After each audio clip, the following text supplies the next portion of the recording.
Okay, this is the second video now of your first unit.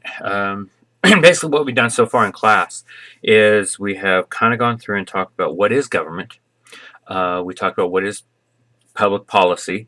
We went into and looked at the ideologies. We talked about and outlined over a little bit about dealing with the concept of how does a government come into play and why do we even need government?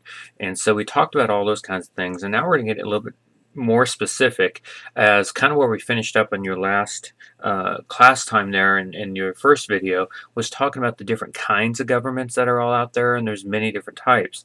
We're going to kind of focus now more narrowly on our government here in the United States, because there's a lot of misconceptions about what we have in the United States. You hear people talk all the time. Well, our government is a democracy. We live in a democracy. You watch, Fox News and MSNBC, and all of the talk shows and all those kinds of people, and they talk about democracy and how great. Well, in actuality, it's not quite right. We really don't have a democracy in the United States. We are more of a what is known as a republic, which technically you can call it an indirect democracy, but it's not quite the same thing. We kind of get into this idea of a democracy simply because of speeches that have been given in the past by many presidential leaders and other historian figures, things that gets written in textbooks, and just movies and other kinds of social media that has kind of stignified this idea that we are a democracy. But in terms of what we're going to be getting into here, we're going to get into the specifics of government. Then we need to talk about what exactly are we looking at. So a direct democracy exists where the will of the people is translated into law directly. That is a key term. You want to make sure you circle there, underline, highlight, whatever on your notes. Directly by the people themselves. Not the government. It creates the law. The people. An example was in Athens, Greece, years and years ago, way back in the time period, was a very good example of actually a democracy. The people got to decide the law. They had elected leaders, but if they were going to pass a new law in Greece, then they would have everybody come in and vote. And if you didn't come and vote back in Athens, Greece, then you were termed as an idiot. That's kind of where the term idiot comes from. It's a Greek term which means non-political or non-voting person. And the Greeks looked down on people who did not participate in government because that was the whole idea of a democracy, was to have this participation. Here in the United States, when our government was being created by our founding fathers, the true idea of a democracy, most of our founding fathers were against that. Madison, Monroe, Hamilton, the list goes on and on, Jefferson, they were terrified of giving our power of our government, of our country, to a handful of people. They looked at and saw these people, and these were simple farmers and simple peasants living on the land. They didn't have a great education. These weren't vast, noble individuals that we were giving the power to. And so really, our founding fathers were kind of selfish in a way. They wanted the power to be kept within a certain group, within a certain element of the people should have the power, and we need to give a perception to the rest of the people that they have some control, some rights, some powers. And the two biggest fears that our founding fathers had of giving over a true democracy was the fear of a mob rule and the idea of them versus us.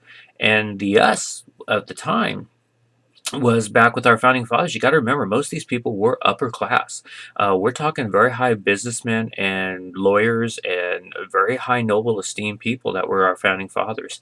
They did not want the fact that the very common man, the middle level income person of our today's generation, would have the power and control of our government. So that is something they did not want. In our society, though, we have built some examples of direct democracies, such as referendums and recalls and initiatives. We're going to get a little bit more specifics of what those all are tomorrow when we get into class, but just need to kind of make sure you know those. A referendum is a citizen's vote on issues. That's where the people do get directly to vote on an issue or not. We'll go over some of those. Recalls are voters' ability to remove a political office holder.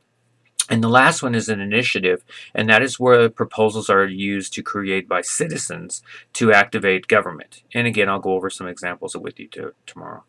Instead, what I mentioned just a minute ago, we have what's called a republic. That is where a small group of persons chosen by the people through an election system act as the representatives to express their will. What are some examples of a republic? Basically, there are three that we're going to look at here. And we're going to classify these as what's known as the types of American democracies, or what we call republics. The first is called majoritarianism. That is the one that most of us, if you would ask anybody on the street, if you would have them given these three definitions and say which one is supposed to be the United States government, most people would probably give you number one there, because they think that that's exactly what our government's all about. It's about the fact that our government does what the people want it to do, or our government's supposed to do what the people want it to do or will it to do. And again, that is not the case whatsoever. And most of the time, our government does not do the things that the people are demanding for it to do. Mostly because our elected officials come back and say, well, even though that's what the American people want, they're not very smart, they really don't understand the issues, they're kind of naive, so we'll just go ahead and do this for them, and then they'll come around to our way of thinking later on. The problem also when it comes into this is the idea that we have very low voter turnouts. We don't have 90% of people turning out to vote, or 80%. We're lucky to get 60s. Most elections, a lot of times, are in the 40s and 30s. So here you have somebody getting elected into office who is elected by only 30% of the eligible voters in this in a state or in a county or even in the country. And these people then turn around saying, hey, they give me a mandate and I'm supposed to be running the country now based upon what the voters want. Well, voters of who?